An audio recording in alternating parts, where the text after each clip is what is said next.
Assalamualaikum, Bismillahirrahmanirrahim. Terima kasih Pak Zul dan kawan-kawan atas waktunya.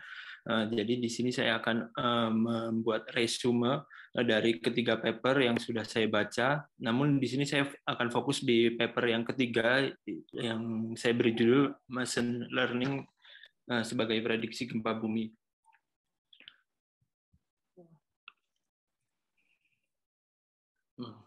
Pertanyaan dasar yang diajukan kepada seismologis yaitu adalah apakah gempa bumi itu dapat diprediksi. Banyak upaya dan metode yang dilakukan untuk mendapatkan hasil prediksi yang akurat, terutama mempelajari prekursor. Namun kejadian gempa bumi yang terjadi secara nonlinear dan acak menyebabkan sulitnya gempa bumi untuk diprediksi. Banyak metode yang sudah dilakukan untuk memahami tentang prekursor. Beberapa di antaranya yaitu klasifikasi magnitudo, gap hipotesis, kemudian fenomena binatang dan fenomena fisik kerak bumi. Ada juga yang percepatan seismisitas.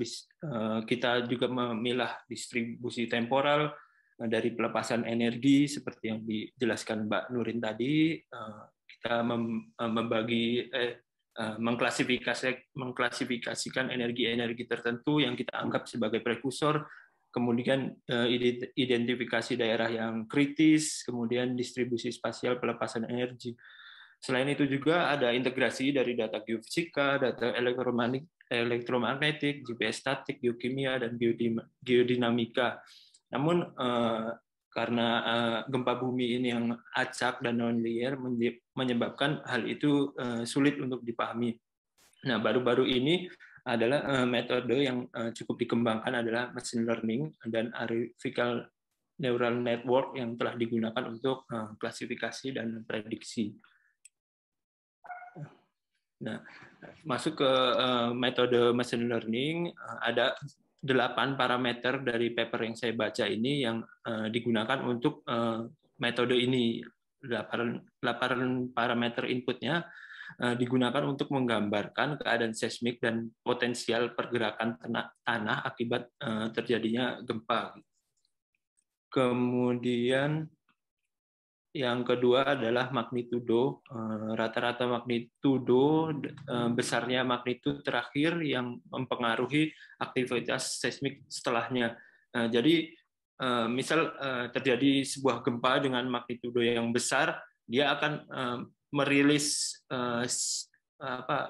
stresnya. Jadi untuk aktivitas seismik setelahnya dia lebih tenang gitu. Jadi stresnya sudah habis.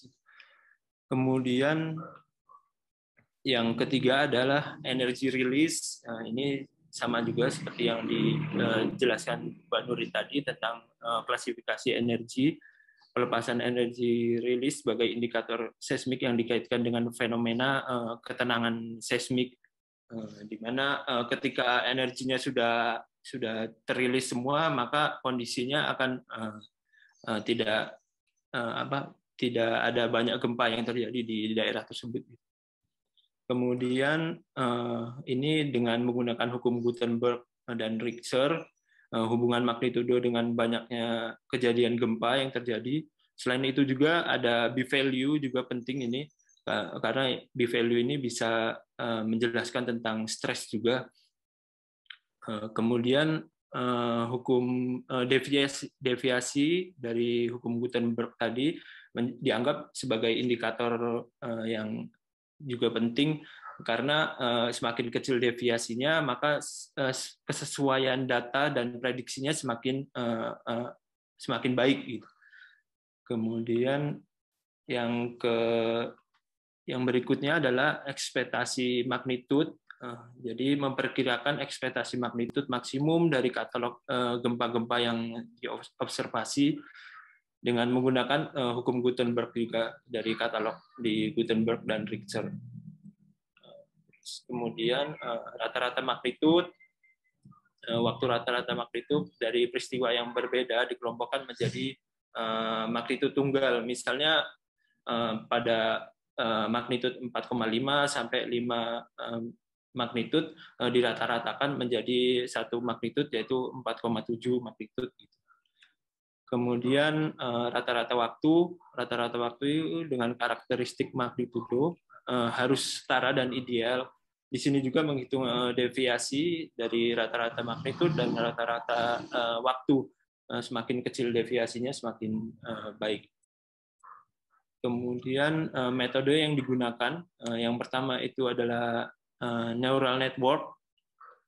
Di neural network ini bekerja seperti saraf manusia, terkoneksi satu sama lain dengan neuron yang disebut dengan bobot yang diklasifikasikan dari 8 parameter yang sebagai input tadi.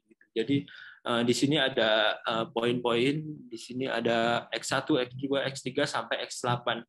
Di sini kita masukkan ke 8 inputan tadi, dimasukkan di neural network. Kemudian metode yang kedua yaitu masih sama dengan neural network, tapi ini ada proses pengulangan.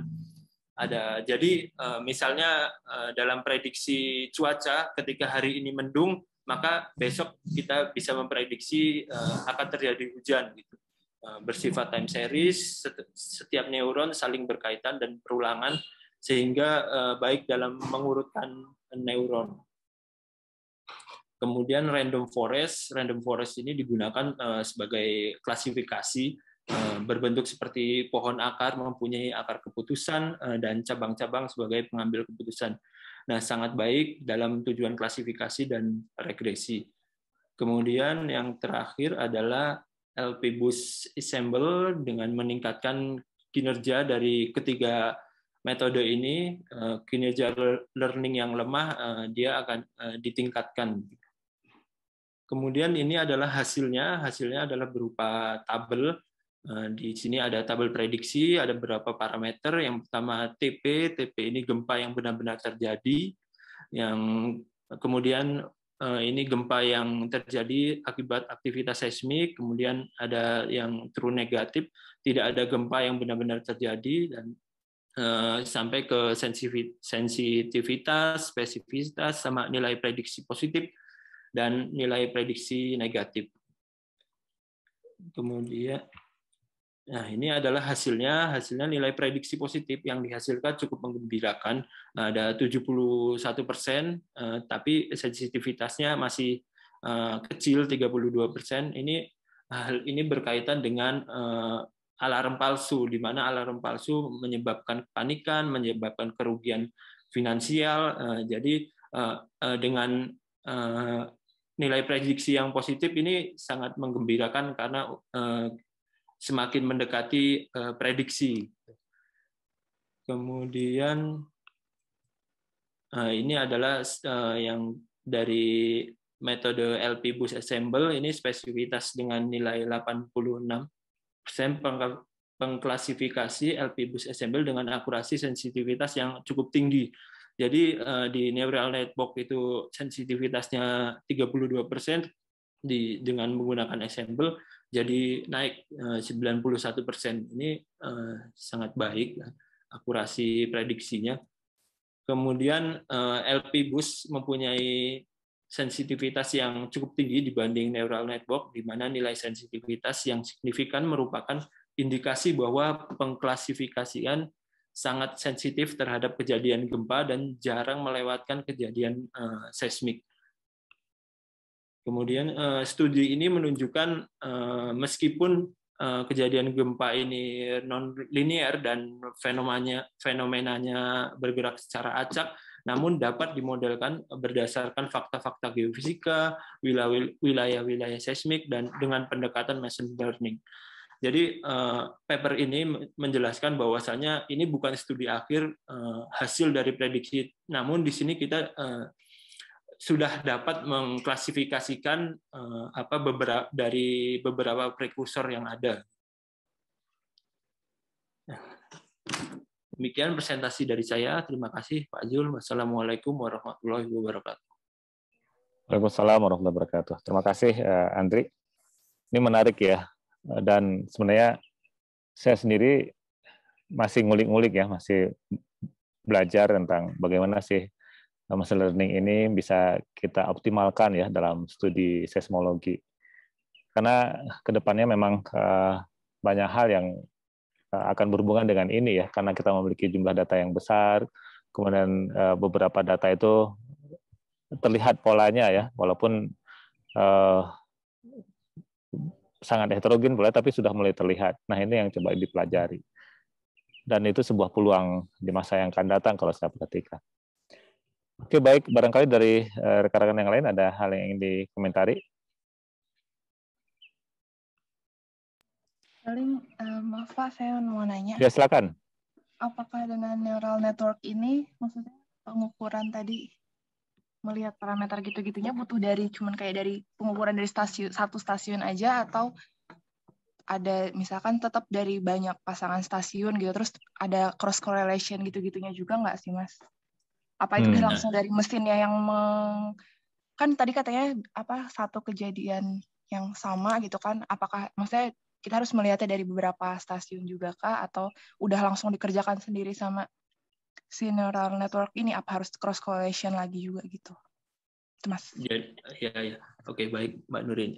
Jadi ini mungkin skalanya global ya. Jadi dari beberapa hasil metode, misalnya dari input dari ke-8 parameter tadi, misal dari metode klasifikasi strain, klasifikasi energy release, klasifikasi waktu terjadinya gempa, klasifikasi dari besarnya magnitudo rata-rata, mungkin dari itu sebagai inputnya gitu. Jadi ini bukan dari stasiun lagi, tapi sudah hasil dari